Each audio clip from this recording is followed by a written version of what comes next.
मुल्क में अमरीकी डॉलर की कदर में मजीद इजाफा हो गया। इंटरबैंक में डॉलर ₹1.25 और ओपन मार्केट में ₹2 महंगा हुआ है। स्टेट बैंक ऑफ पाकिस्तान के मुताबिक इंटरबैंक में डॉलर का भाव आज कारोबार के अख्ताम पर ₹279.12 रहा।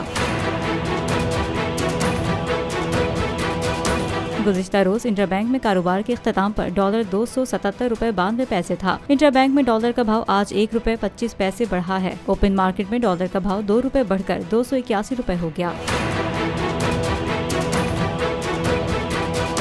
बोल के खिलाफ साजिश हुई, न गवाह मिला न सबूत, लेकिन केस में अब तक बरियत क्यों न हुई? जब मुद्दई और तफ्तीशी खुद एतराफ कर चुका है कि कभी कोई जुर्म हुआ ही नहीं, तो केस में बरियत क्यों नहीं हुई?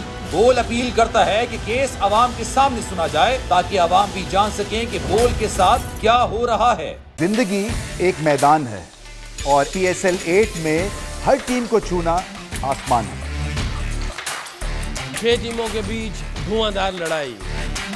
ये शोर न लड़ाई का है न डर का, ये शोर है जीत का, ये शोर है जुनून का। खेल का जुनून रोजाना रात 11 बजे सिर्फ बोल न्यूज पर।